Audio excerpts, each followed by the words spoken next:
Yo por dar un enfoque más personal, quiero decir, no es lo mismo hablar desde la óptica del médico o del gestor de la sanidad que desde el lado del paciente. O sea, yo me siento el paciente, el tipo que está en la cama, que mayoritariamente está en la UBI y que algunas veces está en planta, ¿no? Como dicen que está la economía española, que, como decía Almunia, que decía que hemos salido de la UCI, pero que aún no hemos llegado a la planta. Pues desde ese enfoque personal me gustaría que el ratito que comparta con vosotros, que luego os adelanto que si ha despertado vuestra curiosidad, la semana que viene me ha invitado el festival a dar una masterclass, el 22, sobre nuestra experiencia en este campo, pues lo que haré será contaros más desde mis vivencias personales lo que me ha motivado a hacer según qué cosas. Lo primero, empezar por decir que yo me meto en esta locura hace 23 años, noviembre de 1987. Con los primeros Mac que llegan a España, empezamos a hacer cosas en comunicación visual digital. Y por consiguiente, aunque ya soy mayorcito para ser nativo digital, pues digamos que he tenido una segunda infancia en lo digital. Ya en los primeros 90, concretamente en el año 1990, el que fue un alcalde importante en la ciudad de La Coruña, con todas las discrepancias que se le quieran dar, Paco Vázquez, el actual responsable de la diplomacia en el Vaticano, me encargó que vendiese una cosa. A mí yo sentí una enorme admiración en aquel momento por lo que me comentaba un alcalde que no era precisamente de mi predicamento, pero que me convenció y me decía que tenía que invertir en la ciudad varios miles de millones de pesetas de aquella en hacer una transformación del alcantarillado, algo que normalmente el ciudadano no sabe que existe, pero que si no se afronta no puede crecer la ciudad. Y que él tenía la necesidad de hacerlo porque quería que creciera la ciudad y por consiguiente tenía que ver de qué manera podía vender eso al ciudadano. Yo le propuse usar, y fue de los primeros interactivos con pantalla táctil que se montaron en España. De aquella editamos el disco en el año 1990, el disco láser en Alemania. En el 95 tuve la oportunidad de hacer las primeras páginas web que se hicieron en España para Televisión de Galicia, para Unión Fenosa, etcétera, etcétera, etcétera. En ese mismo año monté una editorial, Filloa Records. Los que habéis ido por Galicia, o ya no digamos si alguno de vosotros tiene ascendiente gallego, pues las filloas son como las crep. Probablemente no digo yo que hayamos inventado nosotros las crep, pero bueno, las filloas existen de toda la vida en Galicia. Y Filloa Records venía a hacer alusión a que esos CD-ROM, que llevaban mucho tiempo hacerlos, igual que las filloas, se consumían muy rápido, igual que pasa con las filloas. Yo recuerdo a mi abuela, a mi madre haciendo filloas toda una tarde y luego duraban 5 minutos porque eran tan exquisitas, nos las comíamos tan rápido. Por los CD-ROM pasaba esto. Llevábamos mucho tiempo elaborando un contenido digital y luego enseguida se pasaba, ¿no? De aquella editamos 3 videojuegos, una de las primeras aventuras gráficas españolas, Bicho, en el año 95, luego fuimos premio nacional, el primer trofeo Laus. Fue una satisfacción ir a Cataluña, un gallego ir a Cataluña a recibir el primer premio que se daba en multimedia en los Laus, se le dio a un gallego. Pues sentí un enorme orgullo porque para mí Cataluña era la cuna, la catedral de lo digital. Y de ahí se cimenta lo que en el año 97 pongo en marcha, que es el estudio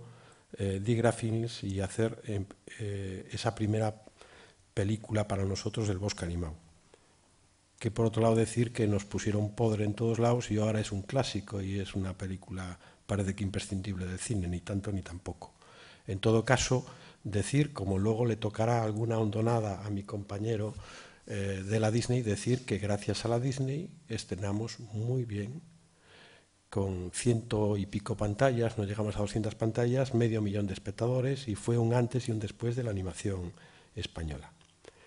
Ni que decir tiene que en el año 95, cuando vi Toy Story, pues yo vi a Dios, siento no creer más lejos, en Lasseter, y Toy Story para mí pues supuso eso que algún día podría ser algo que pudiéramos hacer en España, en Galicia, etcétera. Y en ese año 97 puse en marcha otra cosa que es también inusual en este país, que fue convencer a gente de la universidad, concretamente de la Universidad de La Coruña, para poner en marcha un máster que no era pionero, porque hay un marciano en este país que fue el pionero, que que es en Baleares, Fernández Coca. Bueno, disculpar que se ve que tengo demencia senil, no me sale ahora el nombre de mi buen amigo y precursor de la formación, espero que me salga luego. ¿Cómo se llama? ¿El de la UID? Sí. Bueno. De la OCA, Sí, bueno, pues quería yo, de la misma manera que hice la mención antes a Megasónicos, creo que la historia hay que contarla como es y no como quieren que se empeñe la gente en que sea, ¿no? Bueno, pues este hombre hace 17 años puso en marcha el máster pionero en Europa de animación. Nosotros, en alguna medida, hace 13 años pusimos en marcha esta experiencia en Coruña, el máster de creación y comunicación digital, y decir que de nuestra cantera, prácticamente el grueso de nuestra gente ha entrado como estudiante en nuestro estudio, estudiante previo en algunos casos en este máster de la universidad, y finalmente como profesional salió de nuestro estudio a otros sitios. Quizá el ejemplo más emblemático y más conocido es David Caeiro, un físico que hizo su primer máster y de conocimiento sobre la disciplina digital en el máster de la Universidad de La Coruña. Su primer trabajo fue con el Bosque Animado, y del Bosque Animado directamente, sin intermedios, pasó a trabajar en SREC 2, en DreamWorks, luego trabajó también en Avatar, en Nueva Zelanda, estuvo en Ilion con la magnífica película y el siguiente hito importante en la animación española, no suficientemente reconocido, de Planeta 51, y luego recaló con nosotros a ayudarnos a completar algunos de los aspectos de Holy Night. Con relación al 3D y la estereoscopía, pues decir que nosotros ya hace 11 años habíamos hecho cosas en el mundo de la estereoscopía anaglífica, hicimos cosas para el Xacobeo, para el gobierno gallego, hicimos cosas para empresas privadas, con aquello de las gafitas de colores, azul y rojo, o azul y verde, o verde y rojo. Y cuando en el año 2007, estando en el American Film Market en Los Ángeles, en el mercado por excelencia, donde todo es business, todo es pasta, pero normalmente para los demás, porque tú pues te cuesta introducirte en ese mundo, pues estando con el responsable del Uso Mundo, noviembre 2007, me dice una cosa que me deja clavado. Me dice que en ese momento el Uso Mundo, por una serie de circunstancias que se convirtió en el pionero en la exhibición europea en la estereoscopía, que con el 15% de las pantallas recauda el 40% de toda la masa de negocio que tiene, y estamos hablando en el 2007, donde había muy poquitas películas en 3D. En ese momento me percato de que el 3D está aquí para quedarse, que el 3D digital está aquí para quedarse. Llego justamente en noviembre al estudio, que estábamos en preproducción de Holy Night, y convenzo a mi equipo, al equipo técnico, de que la película Holy Night hay que hacerla en 3D, que hay que modificar el guión, hay que modificar el planteamiento y que hay que afrontar el reto de hacer la película en 3D, porque realmente ya es una realidad en el mercado. Y un mes después, en Kinépolis, habiendo solo en ese momento en España, en la Navidad del 2007, 2 salas, exhibimos nuestro primer tráiler de Holy Night en 3D. Un 3D que a mí me parecía lamentable, porque no tenía apenas profundidad, ni hacia adentro ni hacia fuera de la pantalla, pero visto lo visto del fraude de muchas de las películas que hoy se ven en el cine como 3D, pues era una auténtica maravilla. Pero bueno, cada uno lo ve con la óptica que lo ve. Decir que en esa línea de vivencias personales, cuando comencemos en el año 2008, porque a mí como director del estudio, como fundador del estudio de Digra y a la vez como productor, me las tengo que inventar, y me las he inventado a lo largo de la historia desde los comienzos, pues le sugerimos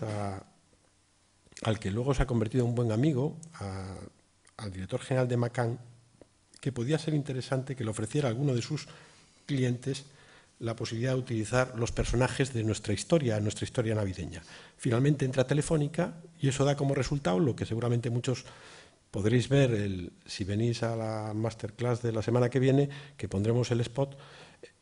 la campaña de Navidad del 2008, donde los personajes de Navidad son los personajes de nuestra película, pero nosotros no podemos desvelar a nadie que esos personajes, sobre todo la oveja Rita, que está protagonizada por Anabel Alonso,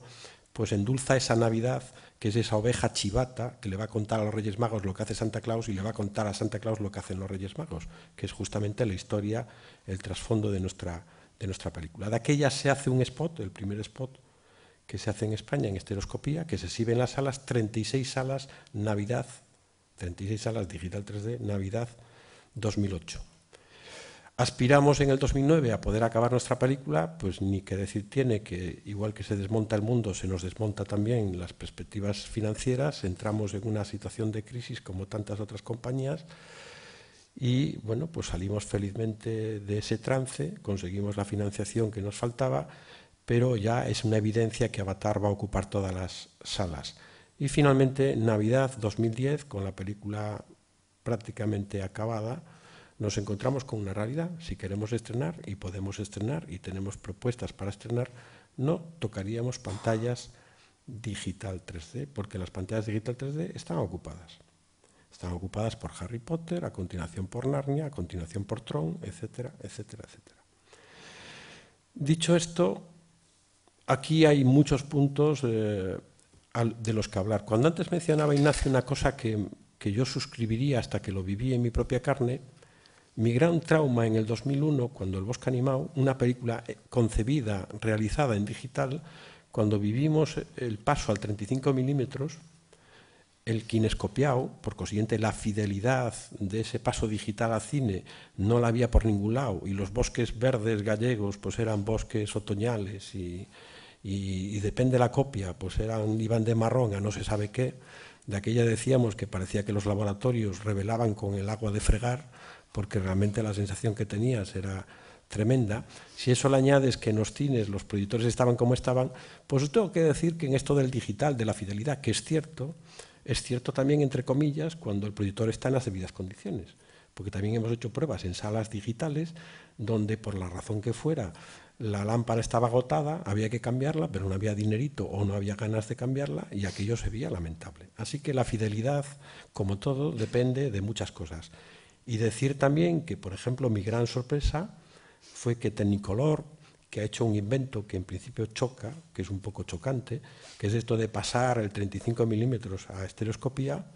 pues las pruebas que hizo con cosas nuestras, pues realmente yo, pues la verdad es que decía, bueno, pues a lo mejor tengo que traicionar mis principios, pero bueno, no se ve nada mal en 35 milímetros estereoscópico. Así que las verdades absolutas son difíciles, depende quién os las cuente. Las majors son malas por naturaleza, porque su naturaleza es ganar toda la pasta que pueden, y desde que Reagan desregularizó el tema y les ha dejado que produzcan, distribuyan y controlen lo que se ve, pues son malas por naturaleza, pero sin embargo a mí me han hecho el gran favor de estrenarme magníficamente con El Bosque Animado.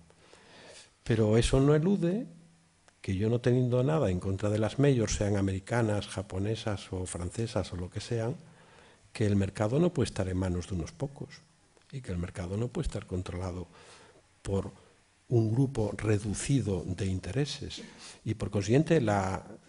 producción independiente europea, sea buena, mala o regular, no tiene sitio, no tiene cabida. El gran drama, antes lo comentábamos en la comida, es que hay varios aspectos que son de difícil encaje en el debate diario. Uno de ellos, yo hace años ya vengo diciendo, cuando surge la oportunidad que me ponen un micrófono, y como podéis comprobar no callo, pues me preguntaban qué era eso de la industria cultural, que ahora llevamos años en que gran parte de políticos de un lado o de otro nos hablan de la industria cultural. Y yo decía que el gran drama de la industria cultural es que la derecha tradicionalmente no le interesa mucho la cultura y la izquierda desconfía de la industria, con lo cual date por jodido, con perdón de la expresión. La industria cultural no le interesa a nadie en este país. La industria cultural es un motor económico en Francia. En España la industria cultural no se sabe lo que es. Aquel que monta el chiringuito para hacer su película, que no genera más empleo que el tiempo de rodaje y lo justo y lo suficiente, que no arriesga ni económica, ni cinematográfico, ni narrativamente en sus películas, como hay casos, pues también se apuntan a eso de la industria cultural. Pero lo cierto es que nadie está haciendo nada porque existe una industria cultural. Y detrás del cine de animación, está la industria de los contenidos. Y detrás de la industria de los contenidos está la capacidad o no ya no solo de mantener nuestra cultura, de la diversidad cultural, de la capacidad de transmitir aquellos valores, sino que está algo todavía tan importante como eso, que es la capacidad de generar una industria que genere empleo cualificado a gente muy joven que sea capaz de trabajar en los contenidos en ámbitos como la educación, como la sanidad y como tantos otros. Y que vamos a dejar, una vez más, que ya lo de los átomos lo hacen en Asia, pues lo de los PIB que lo hagan en no se sabe dónde, pues no lo vamos a hacer aquí, porque no se hace nada para progresar en la existencia de esa industria cultural. Y si hablamos del otro hándicap, y yo le he hablado en ámbitos europeos, lo he hablado en ámbitos españoles, de que no se está haciendo nada para que gente, no sé si como Ignacio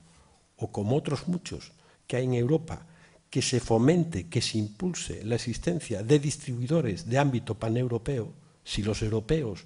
que aspiramos, y de hecho tenemos una moneda única y aspiramos a tener un ámbito territorial nuestro, no aspiramos a tener un territorio nuestro con capacidad para estrenar nuestros proyectos, aquellos que tengan cabida, no digo los míos, pues si los míos no interesan, que no se pongan los míos. La producción independiente europea, ajena a los grandes grupos económicos, no tiene territorio de exhibición, no hay nada que hacer. La tecnología digital, el digital 3D, abre nuevas vías.